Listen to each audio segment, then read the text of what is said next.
Peggy 16.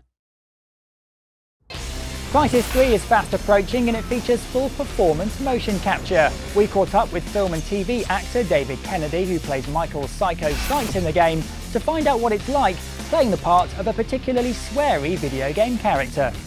Yeah, I'll try you all on! Yeah, come on! Now, in terms of you being an actor, you've done TV, you've done voiceover, this is something completely new for you, isn't it?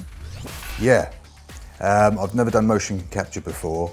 And that's very interesting because you've got so many things to remember. It's incredibly technical and you tend to have to do scenes all in one go. It's not like TV or film where you can cut and do pickups and things. You've got to get the whole thing in one take. And in this game, one of the characters, Prophet, is actually the camera as well. So yeah, no, it's a lot to think about. Well, we've been here for 11 hours today and I'm absolutely shattered. In the volume where the motion capture takes place, you're acting with not much around you. Do you find that easier to act with? We've looked at storyboards and kind of photo mock-ups of what the set should be like. So you get a kind of flavour, an idea of what is around you, which is very helpful because, as you see, we're in a black box. There's nothing there. You know, you've got a scaffold pole that represents the Empire State Building or whatever. And so in some ways it's great because it isn't distracting. You're not looking at all the scenery around you, but in other ways you've got to remember where you've come from and what is there in your environment.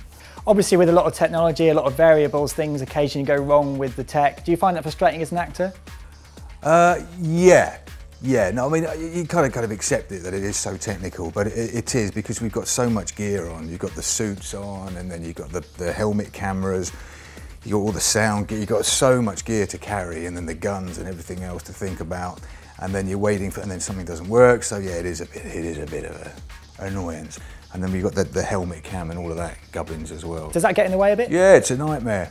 It's a nightmare. You've seen, you've got the kind of cycle helmet and then you've got this extension on the front with the camera. So you're so limited to how close you can get to people. So it's very hard to do anything naturalistically.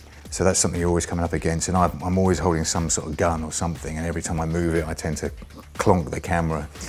So then we have to reset everything again. And do you find there's more pressure on you as an actor that once they finally got all the tech right, that you of course don't fluff your lines? Yeah. Of course there is, it's all pressure. So yeah, no, it is hard. There's a lot of concentration in that room. I think you can, I mean, there's a bit of pissing about, but when we work, I think people are really on it. Do you think after this experience you want to branch into gaming more and do more game characters?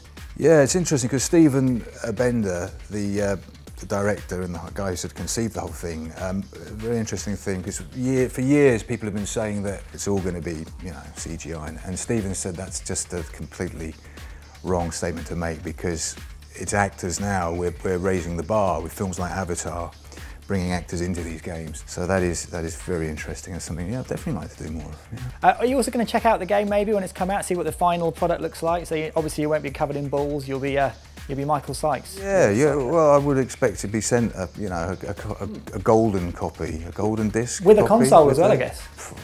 It's the minimum market, yeah. Well, I don't know about you, but I call that flawless.